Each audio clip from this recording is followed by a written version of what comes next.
Well, the countdown is on. The Oakland International Film Festival kicks off next week, and there is a lot to look forward to. Joining us live now to talk about it is co-founder and director David Roach. David, good morning. Good morning, Stephanie. How are you? Thanks for having me. Yeah, glad you could join us this morning. Thank We you. know this festival can be described as a family affair. Can you talk about that? Oh, most definitely.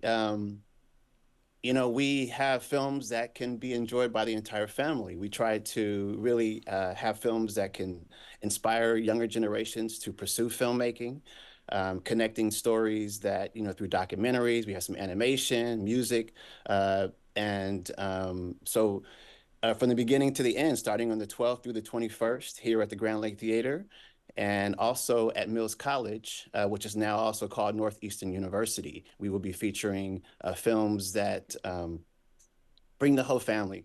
So as you said, it's a family affair.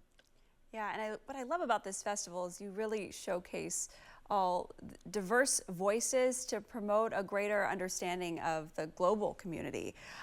Can you take us back to how this festival first evolved? Well, it first evolved because I produced a film called Sydney Bird Private Eye about 25 years ago.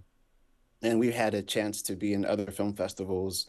And we also tried to get into big festivals like Sundance and we didn't have much luck there, but we experienced something we wanted to really bring to Oakland. And we started showing films here in the Bay Area, and we would put a feature film with a short film and try to really feature local artists. And that was really the beginning. Um, and ever since then, we've just been growing. We started in 2002 having the first Oakland International Film Festival. And it's been pretty much that same idea to kind of connect a feature film with a short film and hopefully inspire folks. Like, for example, one of our early years, we had films, with Spike Lee, like their first film that they made in college for their dissertation, David O'Connor, George Lucas. And some people said, those films weren't that good.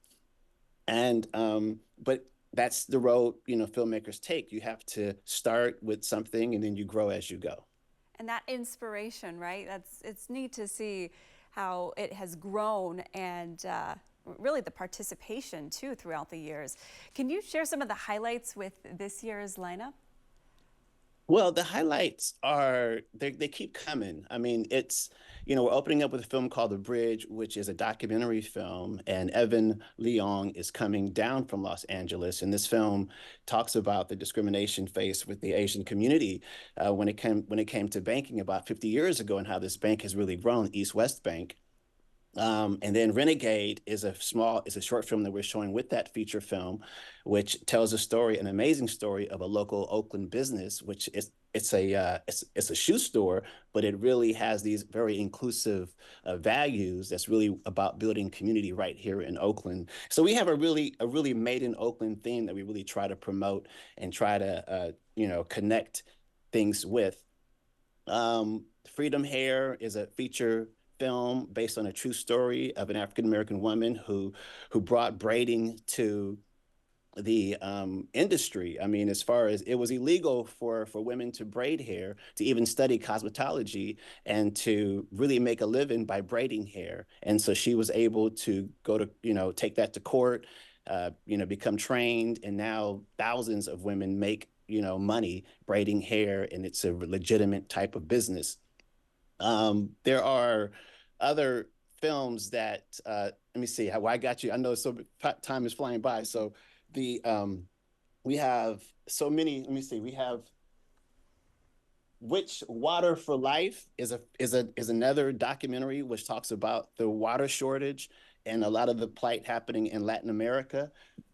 Werewolf Serenade is a horror film that it was made locally, but it's a really great story. It's like it's something you want to definitely bring the whole family out and laugh using horror as a kind of theme. Breaking the Wow. Generation Curse is another short film, which the recording artist Bino will be in town, which talks about the incarceration of generations. Like, for example, this film, he has his father has been incarcerated for 19 years, and he's actually on his way to get off of probation. And but he takes this life and he gives to younger folks in Los Angeles. David, what an And so incredible many more. We're lineup. about 40 films total. So I know the festival has strong focus on social justice and community-driven stories as well. Thank you for sharing more details about that lineup, and we appreciate you thank joining you, us this Stephanie. morning. Thank you so much. I really appreciate you. Thanks for Oh, having well, us. we appreciate Thank you. And a reminder Thank for all of you joining us, you can get all the details about the Oakland Film Festival at OIFF.org. We'll be right back.